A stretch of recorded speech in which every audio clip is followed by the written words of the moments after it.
You keep trying to beat temptation in the moment, and it somehow keeps winning.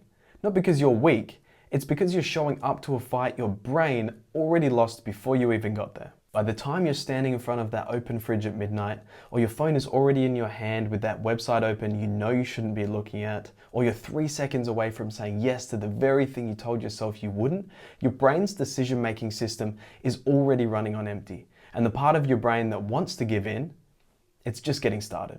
But don't worry, I'll tell you what I mean, and I'll also tell you what Daniel figured out 3,000 years ago. Daniel chapter 1, verse 8.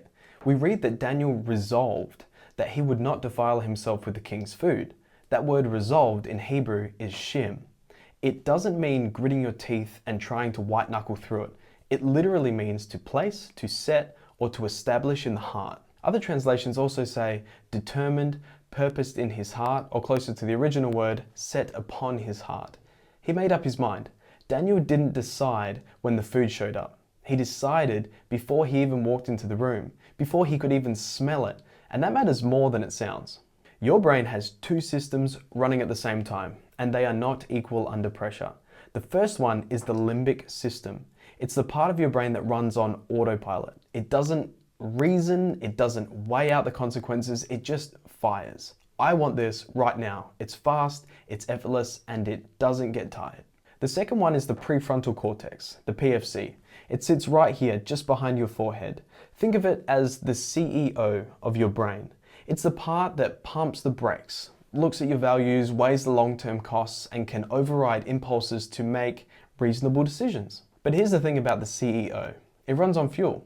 Your prefrontal cortex uses actual metabolic energy every time it stops you from making a dumb choice. And it depletes. By the time you hit late afternoon, you've been stressed, you've made 100 small decisions, and you haven't slept enough, that system is pretty much running on low. So when a temptation hits its peak, the autopilot of the limbic system is firing at full strength, and the prefrontal cortex barely has the energy to stop it.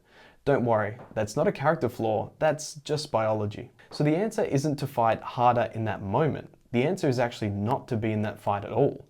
Behavioral scientists call this an implementation intention, which is just a fancy name for an if-then plan. It works like this. When X happens, I will do Y.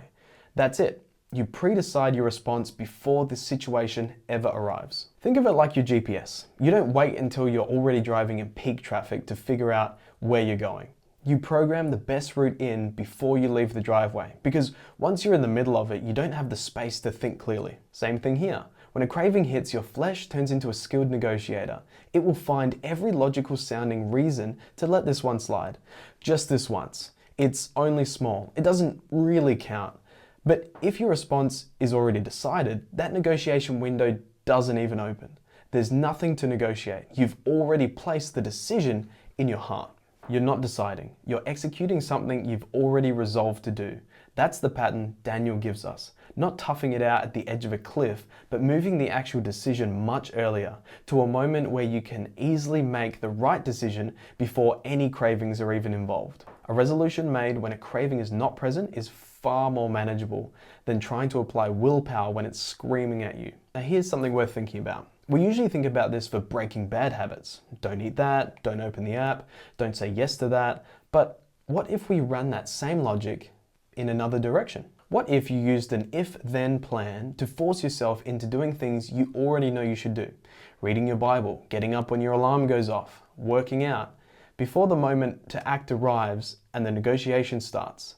The mechanism is the same. You'd just be pointing it somewhere worth going. So here's the question I want to leave you with.